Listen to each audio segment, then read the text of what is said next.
अप्रैल 2017 एक औरत ने ईमेल लिखी जेफरी एप्स्टीन को और उसने लिखा The Black Peace was touched by minimum 10 million Muslims of different denominations, Sunni, Shia and others. They walk around the Kaaba 7 rounds.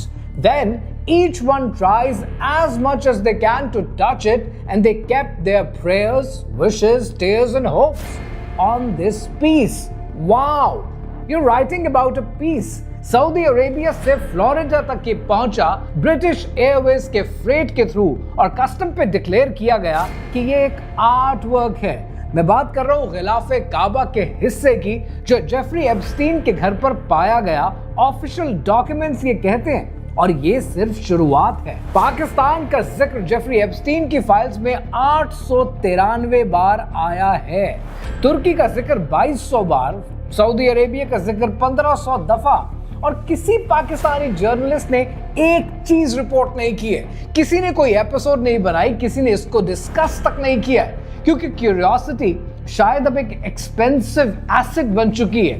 तजस्सुस, सच तक पहुंचना और सच आगे फैलाना शायद अब नापैद हो गया। जेफरी एप्स्टीन का पाकिस्तान की फाइल से लेना क्या है, पाकिस्तान का जेफरी एप्स्टीन के साथ क्या लेना देना है, और पाकिस्तान का जिक्र जितनी बार भी आया है उसमें से सिग्निफिकेंट क्या है और ये आपके लिए क्यों जरूरी है, कहानी क्या है, आइए समझते हैं।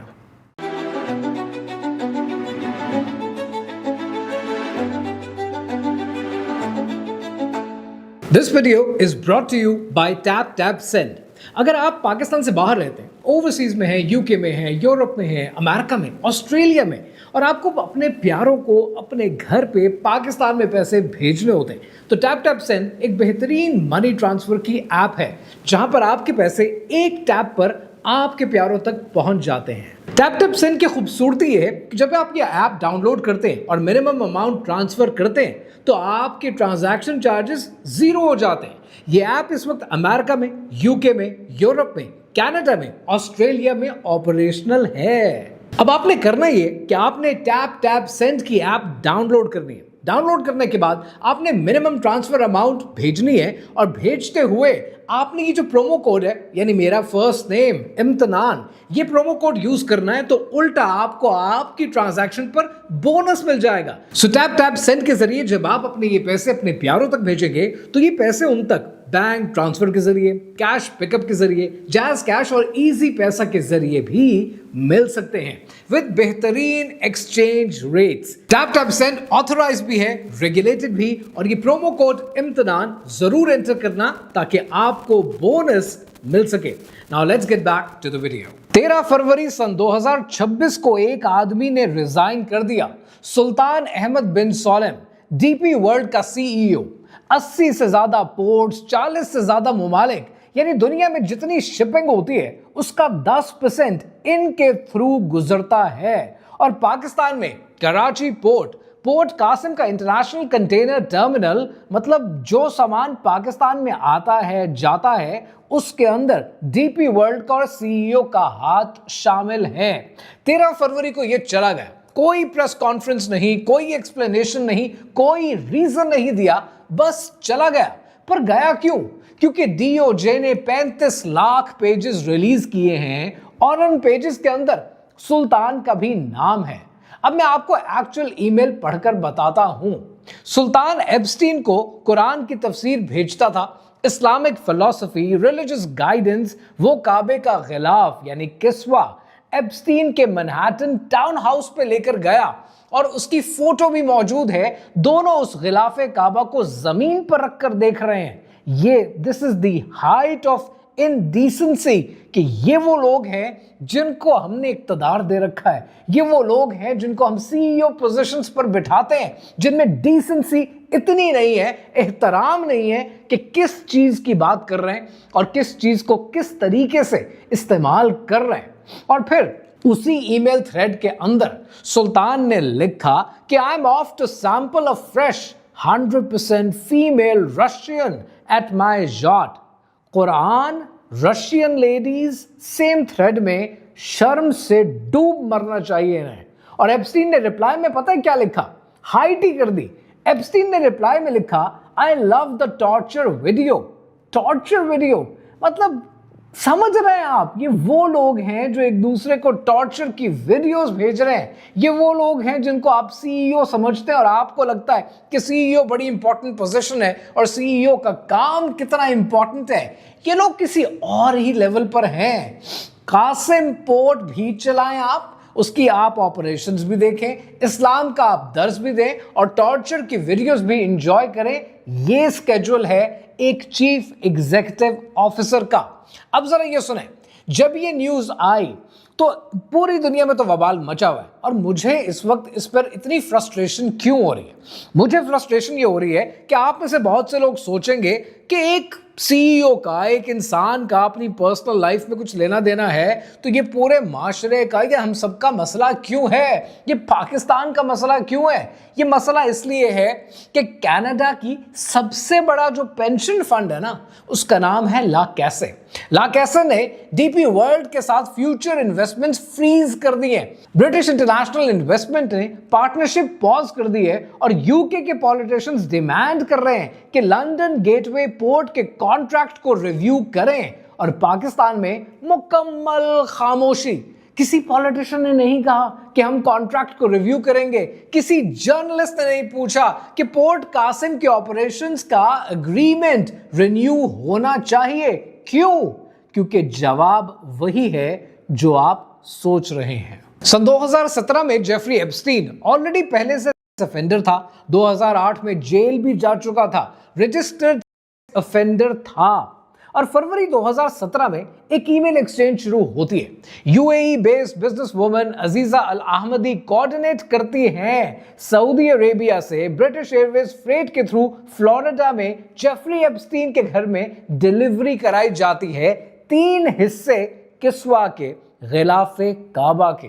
ये वो हिस्से जिनमें से एक हिस्सा अंदर का, एक बाहरी कवरिंग का और एक स्पेयर पीस जो इस्तेमाल नहीं हुआ।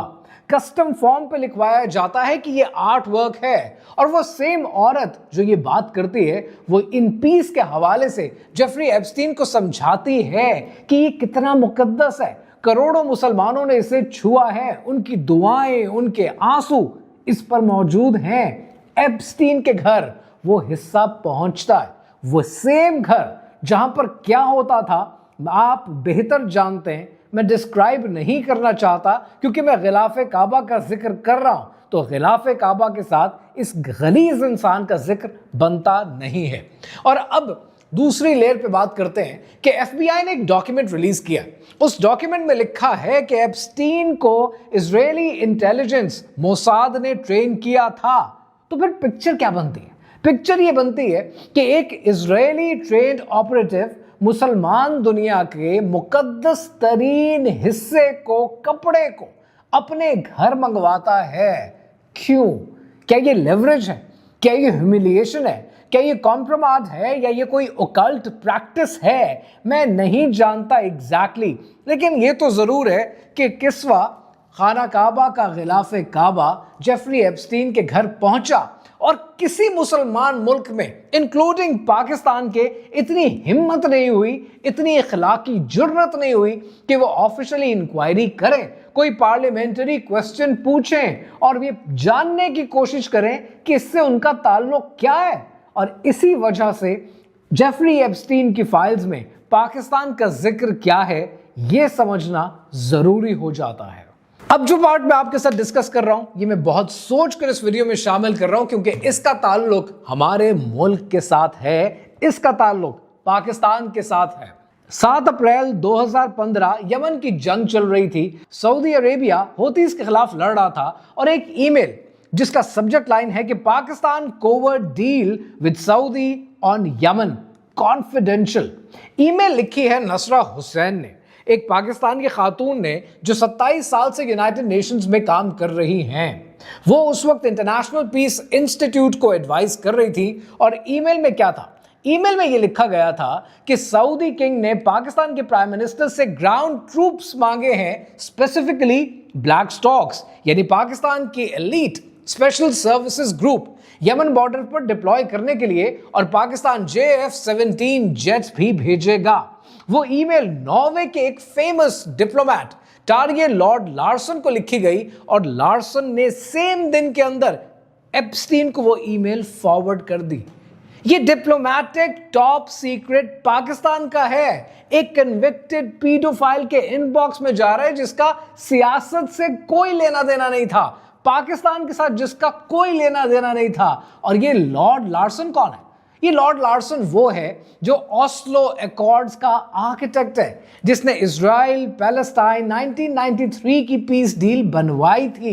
इंटरनेशनल पीस इंस्टीट्यूट का प्रेसिडेंट और इंटरनेशनल पीस इंस्टीट्यूट वो इदारा है जो यूनाइटेड नेशंस की न्यूयॉर्क में बिल्डिंग के बिल्कुल सामने इनका इदारा है, इनकी बिल्डिंग है। आईपीआई के वर्कर्स पोलियो कैंपेन्स के नाम पर पाकिस्तान के ट्राइबल बेल्ट में थे, फाटा में, अफगानिस्तान के बॉर्डर के पास, और वो फील्ड रिपोर्ट भेजते हैं, पोलियो कैंपेन की अपडेट्स देते हैं डायरेक्टली, एप्स्टीन को वो डिटेल्स पहुंचती हैं। और 2015 की एक और ईमेल के अंदर पोलियो अपडेट्स के साथ साथ एप्स्टीन के पास तालिबान लीडरशिप की सक्सेशन की ब्रीफिंग भी जाती है, यानी मुल्ला उमर की डेथ के बाद नेक्स्ट तालिबान का लीडर कौन होगा, हक्कानी नेटवर्क का रोल क्या है, आईएसआई की पोजीशन क्या है, ये सारी डिटेल्स जा रही हैं जेफरी एप्स्टीन को। वंडरफुल। ये पोलियो अपडेट्स नहीं है, ये पाकिस्तान की इंटेलिजेंस रिपोर्ट्स हैं, एक कन्विक्टेड पीडोफाइल के पास। और लॉर्ड लार्सन ये सिर्फ एक ही काम नहीं करता था, ये एक काम और करता था, आईपीआई में ईस्टर्न यूरोपियन लड़कियों को रिक्रूट करता था, एप्स्टीन की रिक्वेस्ट पर वीजा रेकमेंड करता था, एक्स्ट्रा ऑर्डिनरी एबिलिटीज लिखकर। लेकिन वो कोई रिसर्चर्स तो थी नहीं, वो किस काम के लिए मंगवाई जाती थी ये आप बेहतर जानते हैं। आईपीआई यूनाइटेड नेशंस के सामने खड़ी बिल्डिंग एप्स्टीन के नेटवर्क का कवर बन गई। मेरा एक सवाल है, ये सवाल आप तक छोड़ रहा हूं कि जब ह्यूमैनिटेरियन ऑर्गेनाइजेशंस का नाम इंटेलिजेंस गैदरिंग और ट्रैफिकिंग दोनों के लिए यूज होना शुरू हो जाए तो फिर आप बाहर बैठकर कैसे जानेंगे कि कौन सी चीज इंटेलिजेंस है और कौन सी चीज ह्यूमैनिटेरियन। अब आपको एक बड़ी इंटरेस्टिंग कहानी सुनाता हूं। कुछ अर्सा पहले आपने एक शादी देखी थी और वो शादी इंडिया में हुई, मुंबई में हुई, और वो शादी में बड़ा नाच गाना हुआ, बड़ा शोर हुआ, पूरी दुनिया नाच रही थी, बड़े बड़े बिलियनर्स आ रहे थे। मुकेश अंबानी के घर की शादी थी, उनके बेटे की शादी थी। और उस शादी में आपने देखा कि रेहाना आ रही है, मार्क जकरबर्ग आ रहा है, क्या क्या नहीं हुआ उस शादी में कि हर इंसान, आप जैसा मेरे जैसा इंसान, वो इंफीरियोरिटी कॉम्प्लेक्स में चला गया कि हाय हमारे पास तो इतना पैसा नहीं है। लेकिन ये पैसा बनता कैसे, जरा ये समझते हैं। पैसा जनाब बनता ऐसे है कि अनिल अंबानी, मुकेश अंबानी के भाई अनिल अंबानी 2008 में दुनिया के छठे अमीर तरीन आदमी डिक्लेयर होते हैं और उनकी नेटवर्थ पता कितनी थी? $42 बिलियन। और 2020 में यूके की कोर्ट में खड़े होकर कहते हैं कि मेरी नेटवर्थ जीरो हो गई है, प्लीज मुझे जेल मत भेजें। जिस आदमी के पास कुछ भी ना बचा हो, जिसकी नेटवर्थ एकदम से $42 बिलियन से जीरो हो चुकी हो, कारोबार डूब रहा हो, उसके पास कुछ और हो ना हो, एक चीज तो है कि उसके पास टाइम बिल्कुल भी नहीं होता है, क्योंकि उसके पास यही सिर्फ सोचने का वक्त होता है कि इस डूबते हुए कारोबार को बचाना कैसे। एप्स्टीन के आए मैसेजेस के मुताबिक बहुत टाइम था, अनिल अंबानी के पास बहुत टाइम था। 16 मार्च 2017 को अनिल अंबानी ने एप्स्टीन को मैसेज भेजा और मैसेज में लिखा कि leadership is asking for your help to connect with Jared Kushner and Steve Bannon. Leadership मतलब क्या है? लीडरशिप से मैं आपको एक्सप्लेन करता हूं। अंबानी आगे बोलता है कि मोदी मई में ट्रंप से मिलेंगे, एडवाइस चाहिए कि अप्रोच कैसे करें। और फिर 29 मार्च को एप्स्टीन का रिप्लाई आता है और एप्स्टीन लिखता है discussions re Israel strategy dominating Modi dates. और फिर 31 मार्च को अंबानी लिखता है कि who do you know for track 2। अब ट्रैक 2 से मुराद क्या है?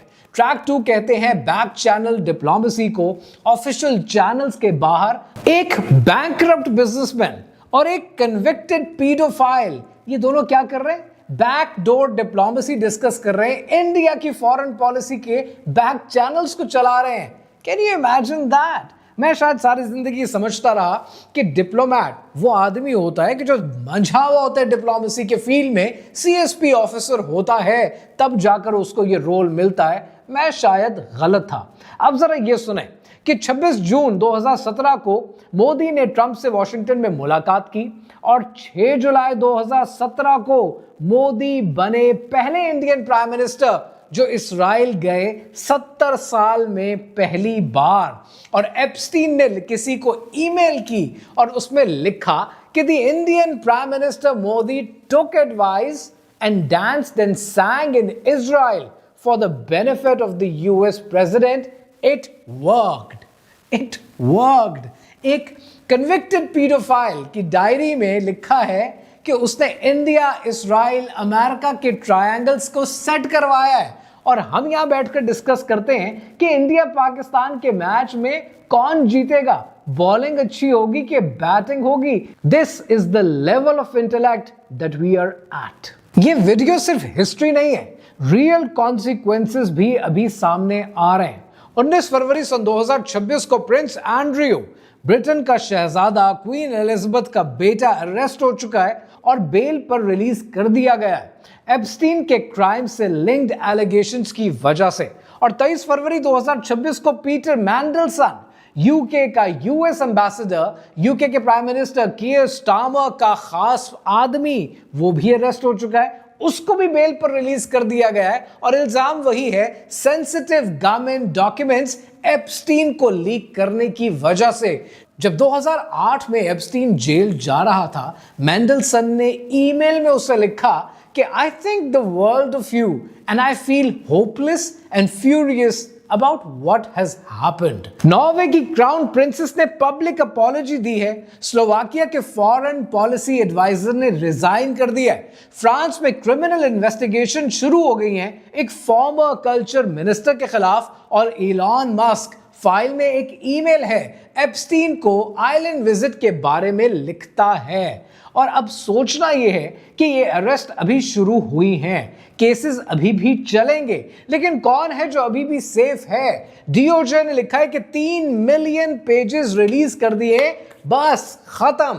लेकिन डीओजे ने यह भी खुद ही कहा है कि 6 मिलियन पेजेस क्वालिफाई करते हैं, आधे भी रिलीज नहीं किए हैं। कांग्रेस के मेंबर डीओजे पर प्रेशर डाल रहे हैं, बाय पार्टिसन दोनों साइड से। और पाकिस्तान में, तुर्की में, सऊदी अरेबिया में कोई एक पॉलिटिशियन, किसी एक इंसान ने भी नहीं कहा, कोई एक ऑफिशियल रिक्वेस्ट भी नहीं की कि हम भी ये फाइल्स देखना चाहते हैं, हमें भी एक्सेस चाहिए। क्यों?